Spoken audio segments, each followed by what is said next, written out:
بسم اللہ الرحمن الرحیم۔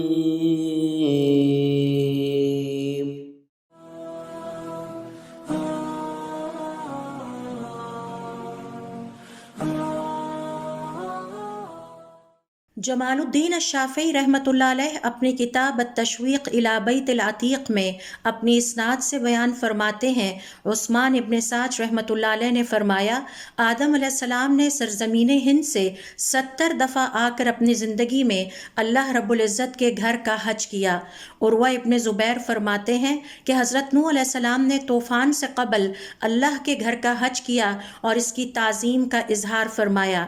امام مجاہد رحمۃ اللہ علیہ فرماتے ہیں، ابراہیم علیہ السلام اور حضرت اسماعیل علیہ السلام نے اپنی زندگی میں کئی دفعہ بیت اللہ کا حج پیدل چل کر کیا، جبکہ موسیٰ علیہ السلام نے سرخ اونٹ پر سوار ہو کر حج بیت اللہ کا شرف حاصل کیا۔ عبداللہ ابن ضمرہ فرماتے ہیں کہ رکن سے مقام تک اور زمزم تک تقریباً 77 انبیاء کی قبریں ہیں۔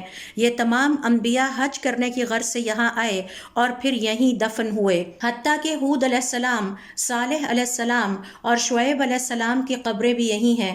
صفوان ابن عبداللہ الجمحی فرماتے ہیں، جب بھی کسی نبی کی امت اپنے برے اعمال کی وجہ سے ہلاک کر دی گئی تو اس قوم کے نیک افراد اور انبیاء مکۃ المکرمہ میں اللہ کے گھر میں آ کر ٹھہر جاتے اور یہاں اللہ تعالیٰ کی عبادت میں لگے رہتے یہاں تک کہ انہیں موت آ جاتی۔ وہب ابن منبہ فرماتے ہیں، حضرت صالح علیہ السلام نے اپنی قوم کے اہل ایمان کو مخاطب کرتے ہوئے فرمایا، ان قریب اس بستی پر اللہ رب العزت کا غضب نازل ہونے والا ہے، لہٰذا یہاں سے کوچ کر جاؤ۔ ایمان والوں نے ان سے دریافت کیا، آپ حکم دیجئے ہمیں کہاں جانا ہے؟ حضرت صالح علیہ السلام نے فرمایا، اللہ کے گھر کی طرف روانہ ہو جاؤ۔ اس طرح آپ کی قوم کے اہل ایمان نے وہیں سے بلند آواز تحلیل یعنی لا الہ الا اللہ کہتے ہوئے بیت اللہ کی طرف چل دیے، پھر احرام باندھا اور اللہ کے گھر پہنچ کر حج ادا کیا۔